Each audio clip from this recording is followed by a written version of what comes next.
کیا ہو اگر آپ کا دوست یسوع کو اپنا شخصی نجات دہندہ قبول کیے بغیر ہی مر جائے؟ کیا ہو اگر وہ جہنم میں جل جائے؟ کیا ہو اگر ایک دن آپ اپنے میل باکس میں ایک خط لکھا ہوا پائیں؟ جہنم سے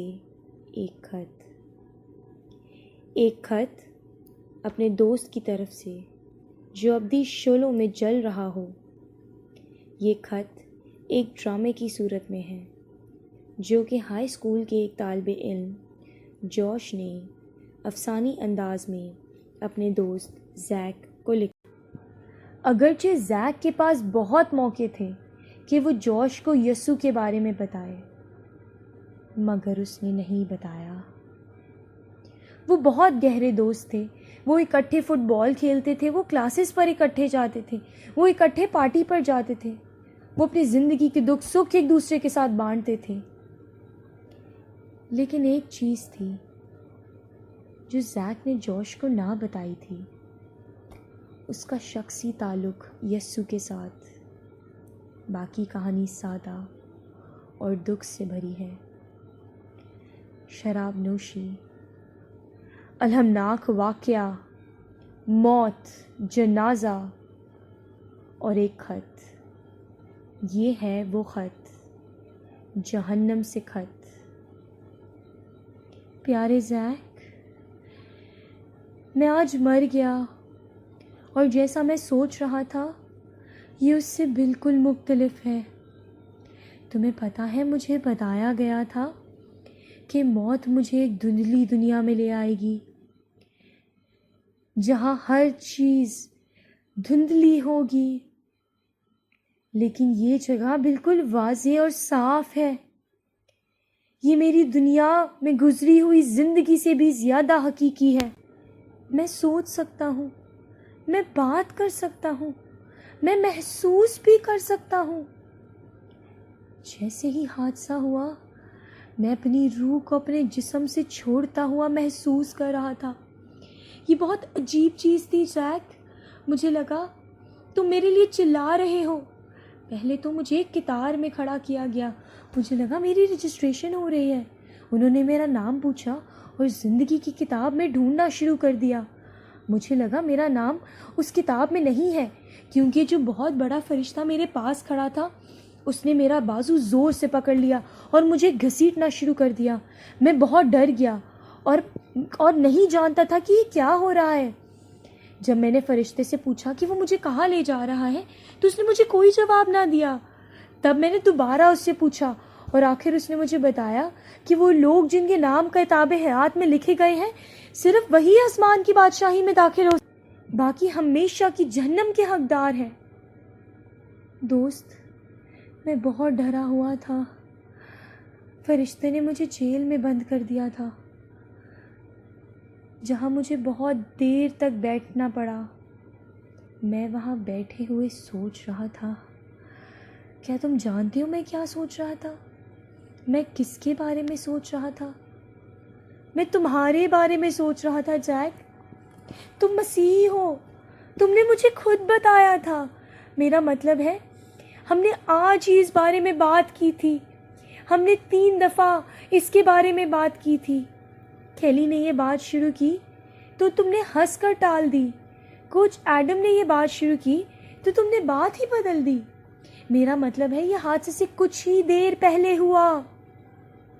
ایک بات جو میرے ذہن سے نہیں نکل رہی زیک، تم نے مجھے کبھی کیوں نہیں بتایا کہ کیسے مسیحی بن سکتے ہیں؟ تم کہتے ہو نا کہ تم میرے دوست ہو، لیکن تم واقعی میرے دوست ہوتے تو تم مجھے یسوع کے بارے میں بتاتے، اور یہ بھی کہ اس خوفناک جگہ سے جہاں مجھے لے جایا جا رہا ہے کیسے بچا جا سکتا ہے۔ میں محسوس کر رہا تھا، میرا دل بیٹھا جا رہا تھا۔ وہ فرشتہ جو مجھے جہنم میں پھینکنے والا تھا وہ میرے قریب آ رہے ہیں۔ میں ان کے قدموں کی آواز سن سکتا ہوں۔ میں نے دوزخ کے بارے میں سنا ہے، اسے آگ کی جھیل کہتے ہیں۔ زیک، میں یہاں نہیں رہ سکتا، یہاں بہت زیادہ خوف ہے۔ میں خوف زدہ ہوں. نہیں، فرشتے دروازے تک آ پہنچے ہیں. او نہیں نہیں، وہ اندر آ رہے ہیں، وہ میری طرف ہی اشارہ کر رہے ہیں. مجھے گھسیٹ رہے ہیں، مجھے کمرے سے باہر لے جا رہے ہیں.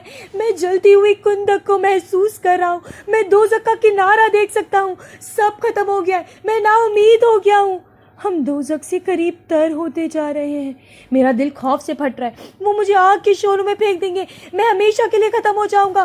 میں ختم ہو جاؤں گا. وہ مجھے آگ، درد اور دوزخ میں پھینک رہے ہیں. کیوں زیک؟ کیوں کیوں تم نے مجھے یسوع کے بارے میں نہیں بتایا؟ کاش تم یہاں ہوتے.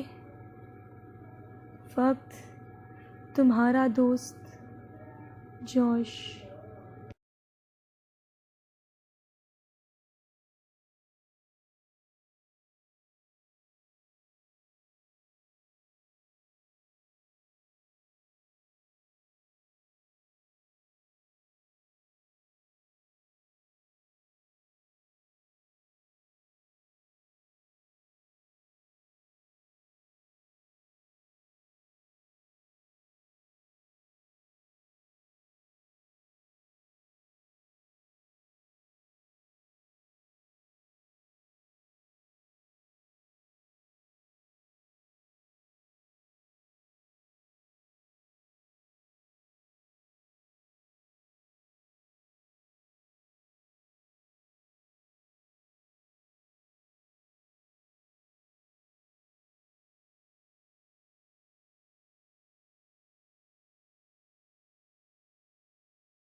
کیا ہو اگر آپ کا دوست یسوع کو اپنا شخصی نجات دہندہ قبول کیے بغیر ہی مر جائے؟